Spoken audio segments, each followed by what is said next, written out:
Welcome to another episode of Mike's Money Picks. Today on the podcast, we are going to be previewing the 2023 Travelers Championship. It is the week after the U.S. Open, but we've got another elevated event here on the PGA Tour schedule with a quality field and at a quality course. And so this is another good opportunity to make us some money, whether you're playing DFS or outright betting or playing one and done.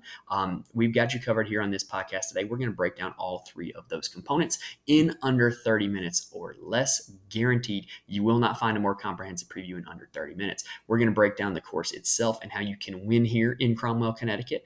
And then we're going to break down some of the best plays in DFS and the outright betting market. And then we're going to wrap it up with some one and done strategy. So we've got you covered from all angles here in this episode. Now, if you are listening to the podcast or watching on YouTube, please like and subscribe. It really does help me out a lot, and it doesn't cost anything to do so, and it shows me a lot of support. It really does help me out, and I really do appreciate it. So if you would do that, I thank you very much. Now, also, a few other housekeeping matters to attend to.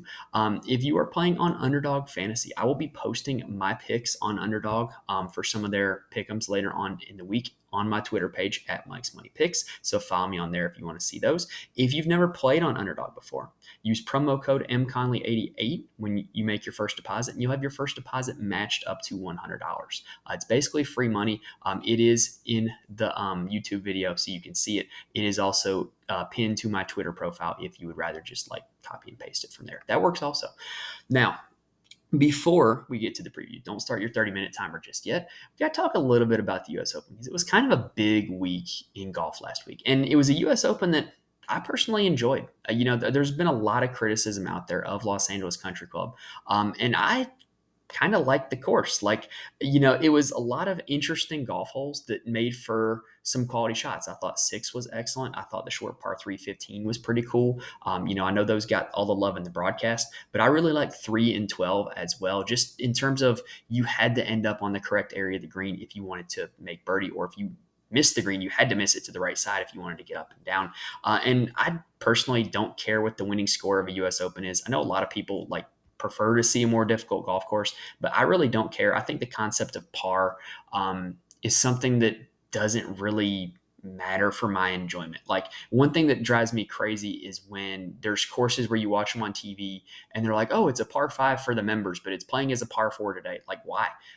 The only reason you would do that is if you want to make the winning score to par less to make your course seem more difficult. I don't understand what the point of that is. LACC didn't have any of those, but it did have some holes that kind of played to, George Thomas's whole half par thing where, you have an easy par 5 followed by a hard par 4, or an easy par 4 followed by a hard par 3. I don't have any issue with that. I like seeing good golfers make good golf shots. And I'm thankful that at the end of the day, we didn't see anybody choke away this U.S. Open. Wyndham Clark had a lot of impressive up and downs in his final round on Sunday that if he doesn't make, Rory McIlroy probably catches him. And Rory had a lot of birdie looks that if he was able to knock down, he would have won. And so to me, it was impressive to see that, there was a guy who won the golf tournament. There wasn't a guy who lost the golf tournament. And would I've, personally prefer to see Rory win? A little bit. But, I just like that we got a quality finish at a quality course. I don't care what the winning score to par was. It made for some entertaining golf, and I was, glued to my TV all weekend watching. Now, the NBC coverage, that's another story. I could go on all day about golf broadcasts and how they don't show enough shots, but that's another time, another place. Anyway, looking at it from a DFS perspective, it was a chalky week at the U.S. Open. It was very easy to build a quality lineup in DFS because Wyndham Clark, very popular. Ricky Fowler, very popular. Rory McIlroy, very popular. Scotty Scheffler, very popular. Harris English, not super popular, but kind of an easy to pick out sleeper because of his history at U.S. Opens. And then Cam Smith was not super popular, but he was a guy who was coming in off of a good major at the PGA Championship and 2 good finishes on LIV. And so you had a lot of guys near the top of the leaderboard who were kind of chalky picks in DFS. It really was not that difficult on paper to build a winning Millie Maker lineup or anything like that, because a lot of these guys were highly owned. A lot of these guys were thought of as good plays anyway. And so that kind of brings us, to a thought, point where in DFS, sometimes chalk is chalk for a reason. Guys end up being chalk in DFS because people think they're good plays and people want to play the best plays.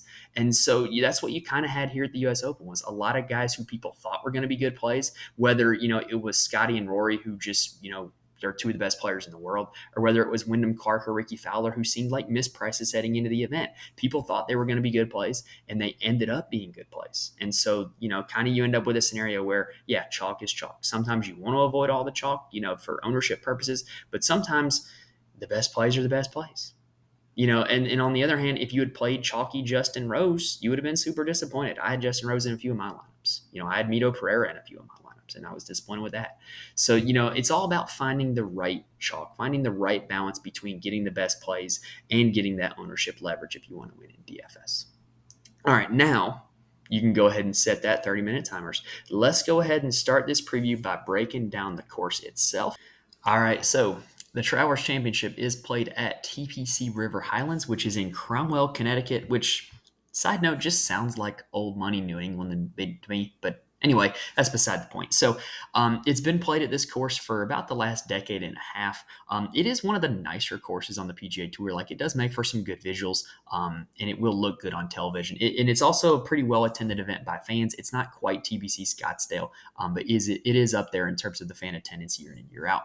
Now, TPC River HIghlands is a par 70, and it's a little over 6,800 yards, making it one of the shortest courses that is in the PGA Tour rotation. It is the fourth shortest course that the golfers on the PGA Tour will see this season.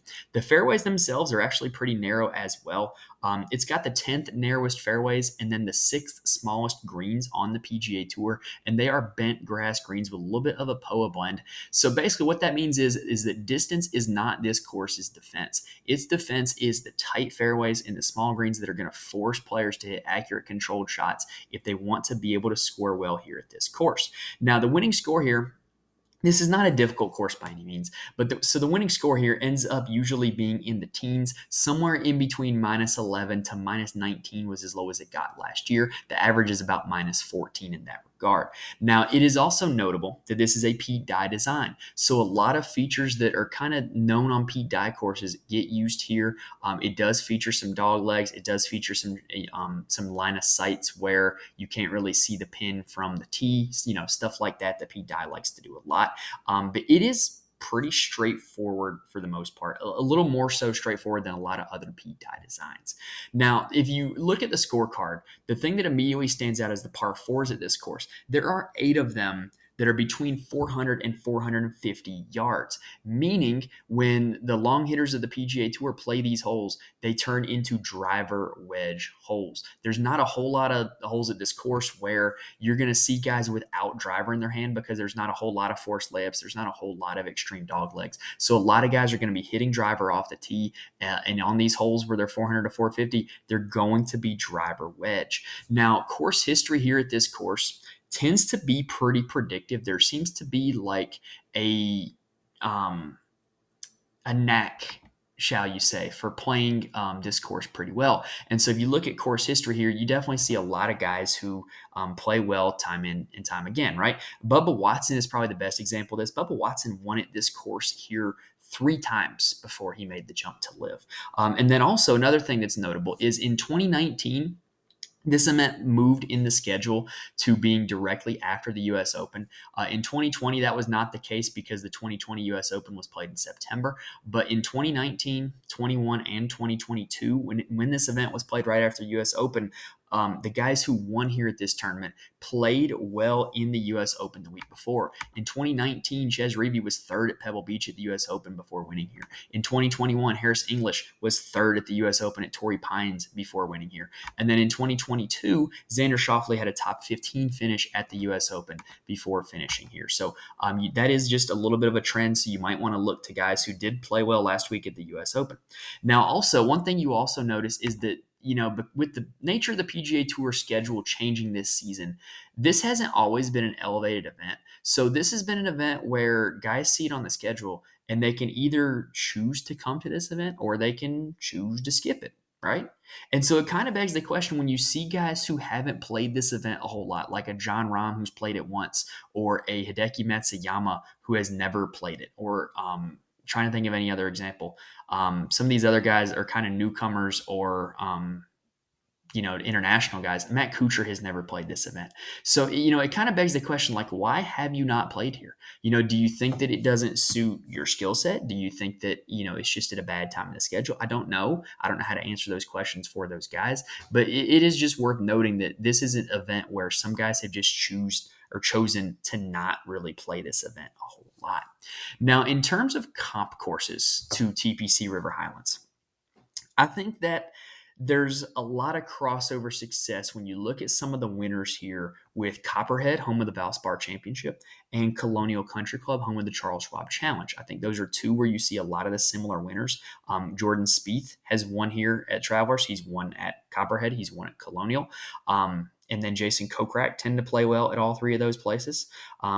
And then Sam Burns has played well at all three of those places. Now, there's also a lot of crossover with other Pete Dye designs, such as Harbor Town, Austin Country Club, and the American Express. Two of the three courses there are Pete Dye designs. So that might be worth looking into also. To me, when you look at this course on paper, though, the skill set that it's going to require, it's going to be a driver wedge course. It's going to be a fairways and greens course with a driver in your hand. And so there are some other courses that fit that description. Just 2 weeks ago, we talked about Oakdale, home of the RBC Canadian Open. Shorter course. Guys were pulling driver almost on every hole, and they were having a wedge in on almost every hole. And so I think Oakdale is a pretty good comparison also. I think that Pebble Beach fits this mold just a little bit. We talked about that on the RBC Canadian Open podcast. And then I think the Detroit Golf Club, home of the Rocket Mortgage, fits that a little bit as well. So I think those three you could look at success at also. Now, this is kind of more of a broader category, but TPC courses in general have a set of characteristics that they kind of play by, right? They are generally well manicured. They generally have plenty of room for grandstands. They generally have pretty flat surfaces. And they're generally pretty straightforward, like classical tree line setups, right? And so I think you look at those TPC courses, Scottsdale, New Orleans, and Summerlin. I think those are all courses you can draw a little bit of comparisons from. But to me, the best comp is TPC Sawgrass, home of the Players Championship. That is also a Pete Dye design. It is also a shorter golf course. And it's also one where, kind of like here at the Travelers, if you do not hit fairways and greens, you can get yourself in trouble pretty quickly. But for the most part, if you're hitting fairways and you're hitting greens, this course can actually be fairly benign. All right, so I do want to take a look at some key stats or some key characteristics of this course and see how guys rank out. So first, let's talk about short courses. So no surprise, the best golfer in the field on short golf courses in the last 36 rounds is Patrick Cantlay, followed by Xander Schauffele, and then a little bit of a surprise, Seamus Power, John Rahm, and JT Poston round out the top 5 in that one. Now, if you just look at Pete Dye golf courses, this list is a little bit different. Last 36 rounds, number 1 is Sungjae Im, followed by Patrick Cantlay, Scotty Scheffler, Brian Harmon, and Shane Lowry rounding out your top 5. I thought Shane Lowry coming in at 5th was a little bit of an interesting one there. Now, I do think that there are some key stats that are going to come into play here a little bit more than others. I went ahead and ran a custom model. You can see kind of the top of my model on the screen. What I think is going to be very key is par 4s, 400 to 450. Like we mentioned, there's 8 of them here on this course, and the top 5 in that category are Scheffler, Morikawa, Cantlay, Finau, and Dietrich. You're kind of seeing Cantlay pop up time and time again on a lot of these key stats. I also think that opportunities gained, which is pretty much did you give yourself a birdie putt, is going to be an important stat this week. Scheffler, Young, McIlroy, Hoagie, and Matsuyama are the top 5 for that. And then I also think the proximity 100 to 125 is going to be very important this week, just because that's the range where a lot of these tee shots are going to leave you. So top 5 in that: Russell Knox, Eric Cole, Colin Morikawa, Zach Johnson, a little bit of a surprise, and then Billy Horschel rounding out the top 5 there. So just a few key stats that you can kind of look at and see that if you want to take advantage of what this course has to offer you, those are some guys that can do that in those specific areas. All right, so now let's go ahead and take a look at the DraftKings board and see if we can figure out who we can target this week. So looking at this week, To me personally, if there is ever a week to fade the big three, Scheffler, McIlroy, and Rahm, this might be it. This is a course that does not take advantage of the skill sets of the current best players in the world. All three of them drive the ball quite far. All three of them are very good with long irons and longer shots into greens. And all three of them have pretty solid short games around the green. So if we're being honest, like this course doesn't play in any of that because distance isn't going to be a super advantage. There's not going to be a whole lot of long iron shots into greens. And then you're not going to need to use your short game a whole lot if you're on the green already. So I really think that this is just kind of not a place for the big three. And if there's ever a week where you're going to make an argument to fade them, this would be it. Now, my pick, if I was to pick one of them, would be Scotty Scheffler. If you look at what he has done recently, he's finished third or better in his last 4 events. Pretty much his only weak spot in his game is the putter. And if he's just able to turn that putter around, he is going to be able to just rack up win after win after win.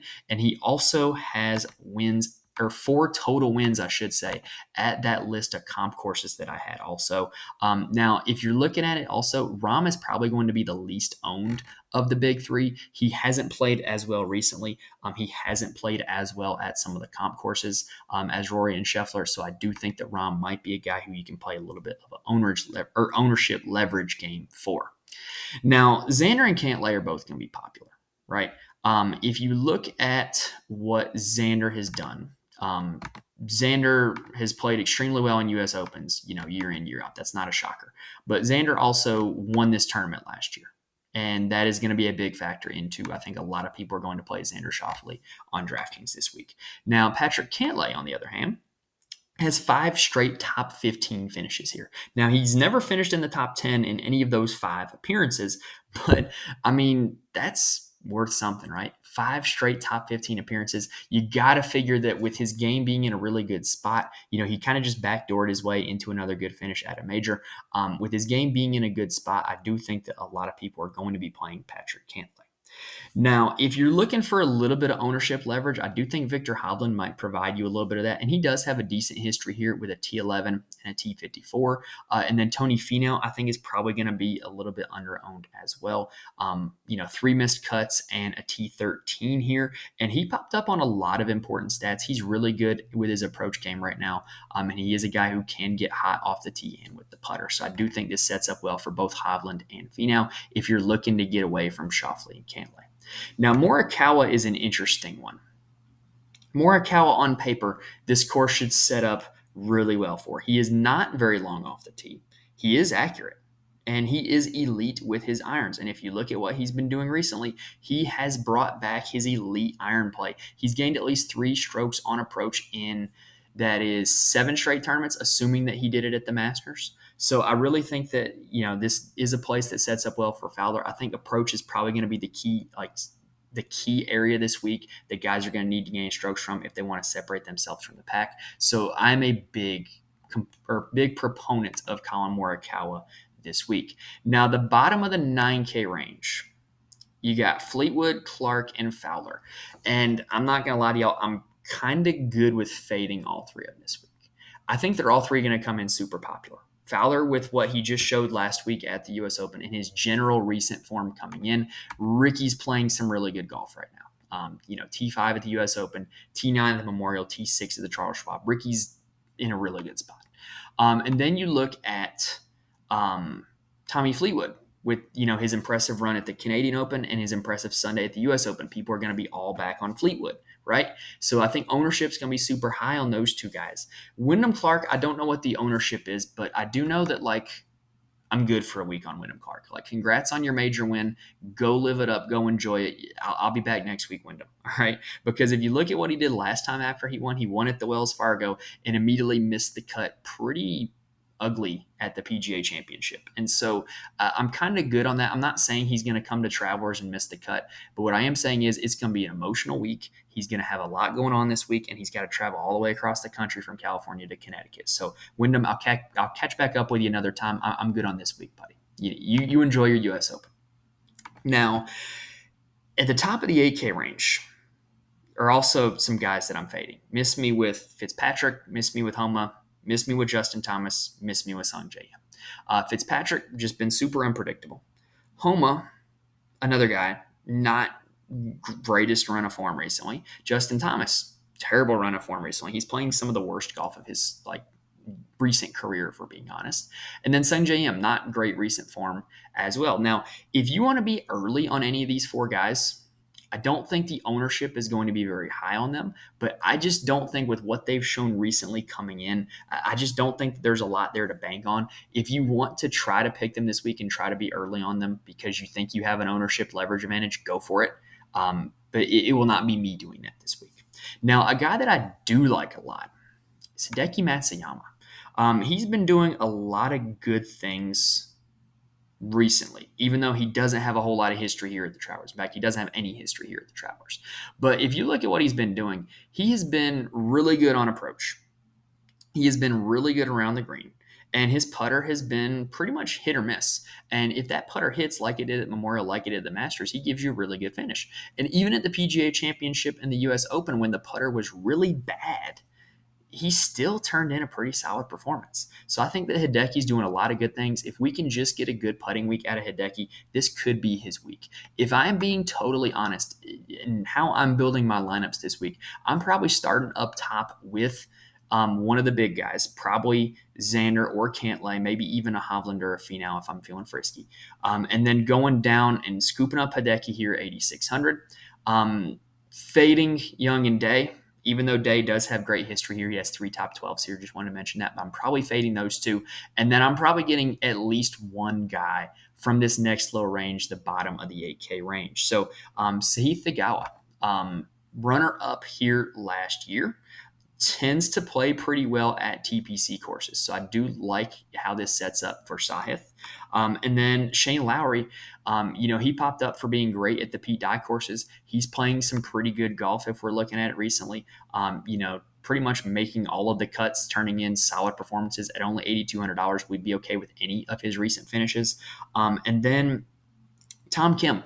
This course should set up really well for it, right? We kind of talked about this a little bit with Colin Morikawa, but Tom Kim is short off the tee, but he is accurate and he's elite with his irons. He hits a lot of greens, and he has shown us the ability in his young career to get hot with the putter, like he did at the U.S. Open, 8th place finish, like he did at the Wyndham last year with a win, like he did at the Shriners last year with a win. The Shriners, TPC course, short course. Wyndham, not Pete Dye design, but kind of Pete Dye adjacent. It's a par 70. It's a short course. He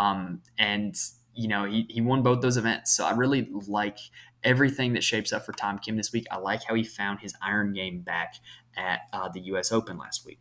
Now, if we're looking at it also, if we're talking about Pete Dye courses, we're talking about short courses, we got to mention Siwoo Kim. He's been great at both in his career. I expect him to be pretty popular. But like I said, I might be playing one or even two of these guys in this range. I like that range a lot this week. I think they're better in recent form, better fits for the course, better values than pretty much the entire top half of the 8K range except for Hideki. So I really do like that bottom half of the 8K range this week.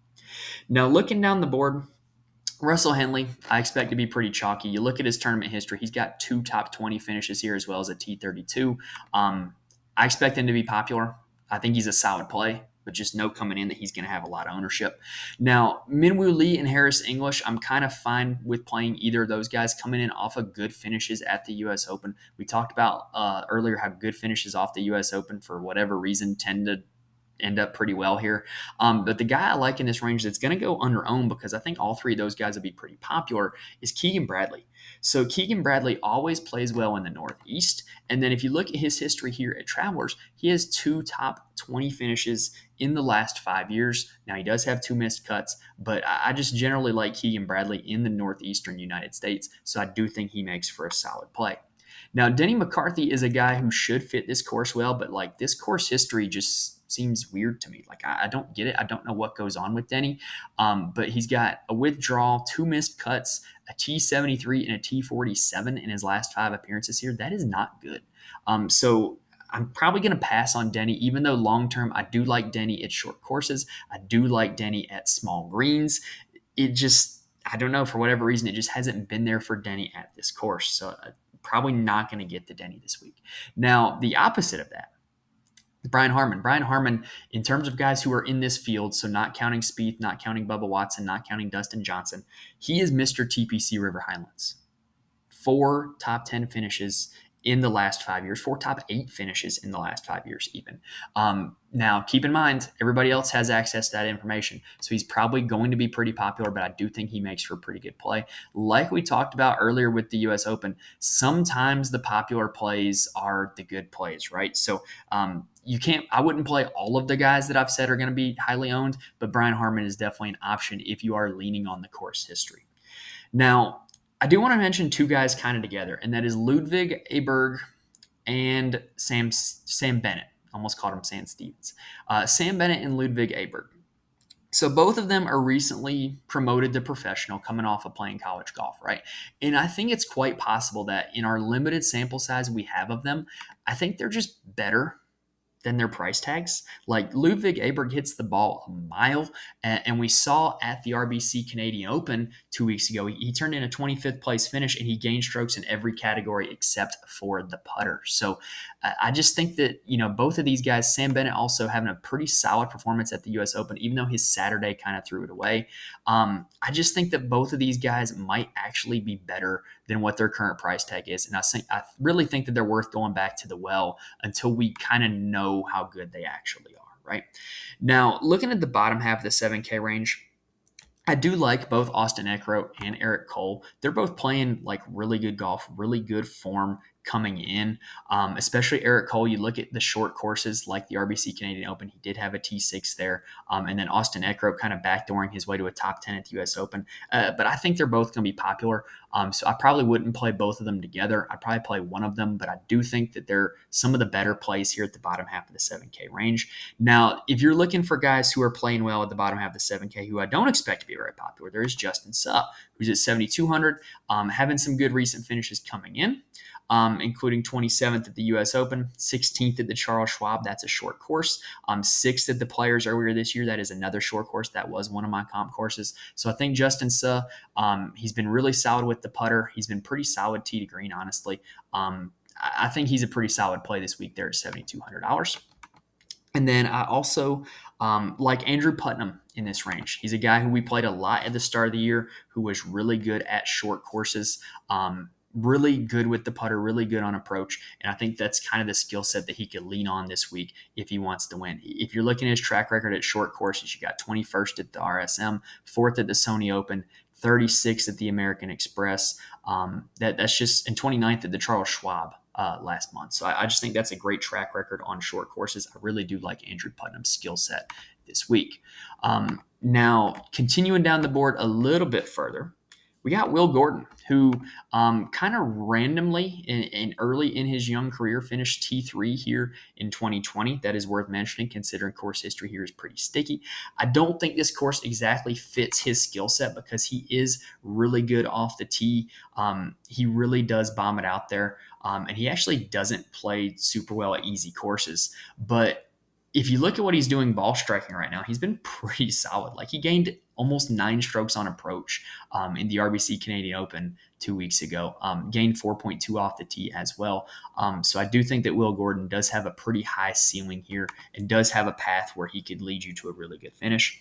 Now, nobody, and I mean nobody, has better recent form coming in than CT Pan. Even Scotty Scheffler. Actually, I think Scotty Scheffler has a slight edge.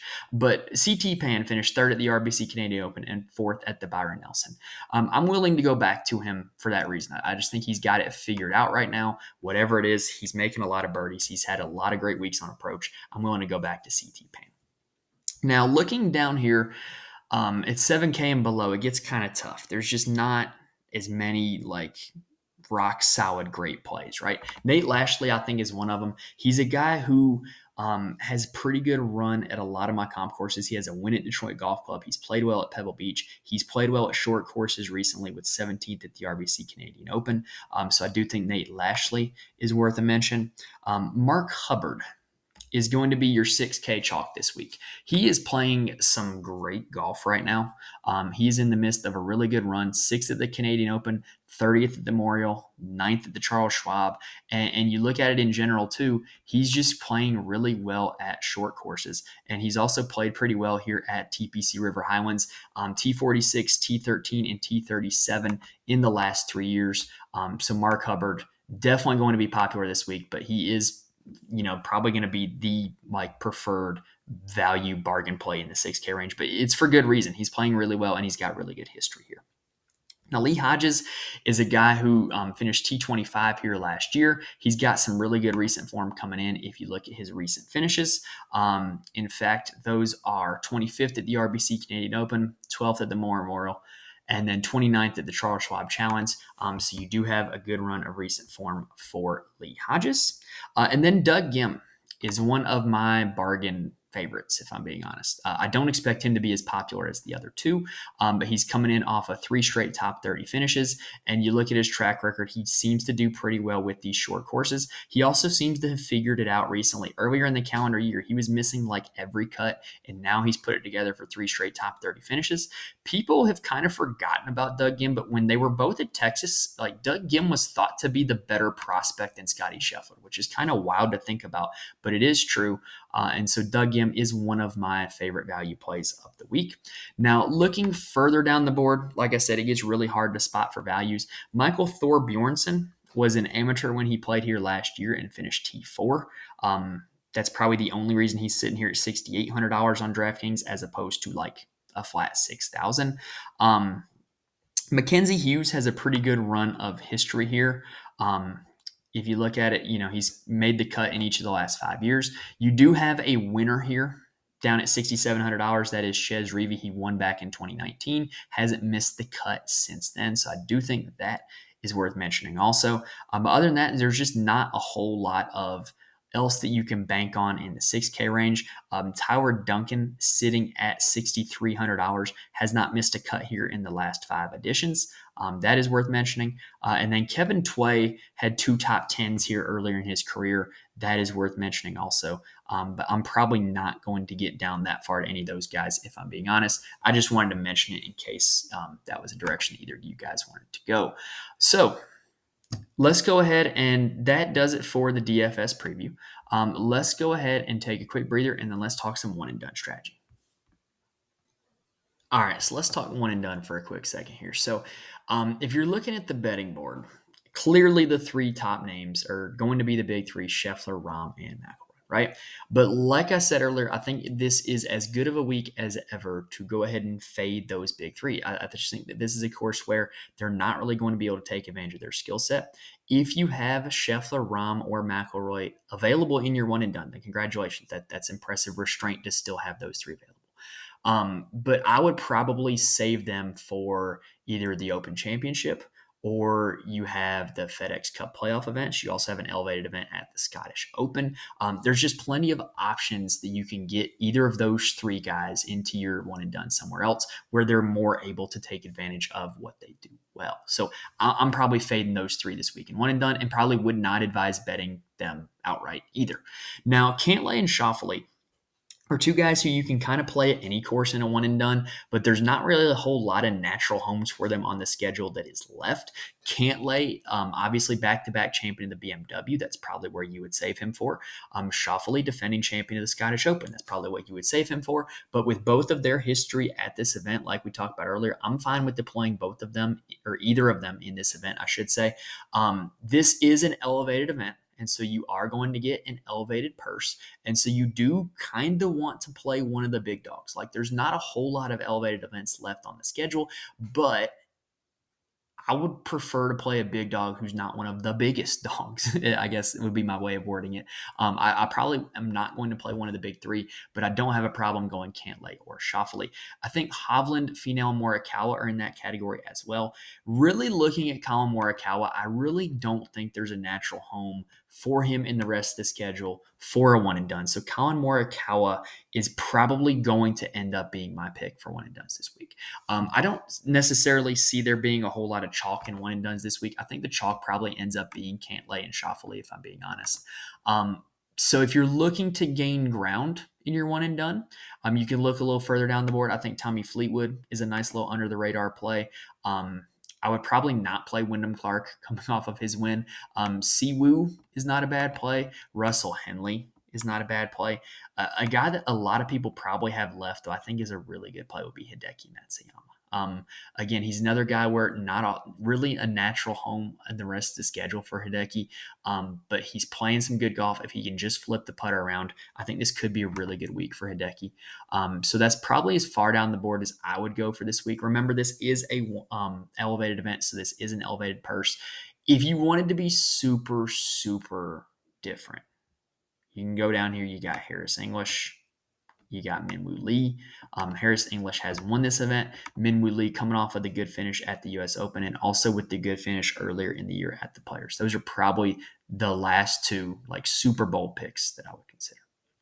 All right, so that does it for the Travelers Championship 2023 preview. And as promised, the preview itself was under 30 minutes. Had a little bit of extra talk about the U.S. Open, some other stuff at the start, so don't count that. But the actual preview was under 30 minutes. So whatever it was this week, whether you are playing DFS, whether you're betting, whether you're doing player props on Underdog, whether you are playing one and done, hopefully gave you guys some good information that you guys can use to fill out your lineups or fill out your betting cards or your slip on Underdog or your one and done entry. Hopefully I gave you guys everything you need to fill out your entries with some winners. Now, if you like what you heard here today, please like and subscribe. If you're listening to the podcast on the audio feed, please subscribe. You'll be notified when new episodes drop. If you're on YouTube, please hit that like button. Please subscribe to the channel. It really does help me out a lot. If you subscribe, you'll be notified when new videos or podcasts drop. Like later on in the week, we're going to be continuing our 32 team previews for the 2023 fantasy football season. We've already done the Chiefs and the Chargers. We're going to be continuing and finishing out the AFC West this week. So if you subscribe, you'll be notified when those episodes drop. And you'll also be notified next week when we are back here for the Rocket Mortgage, which is one that has a little bit of sentimental value for me, but more on that when we get to it next week. Anyway, that does it for this episode, guys. Thank you guys for listening. Best of luck this week, and I will see you next time.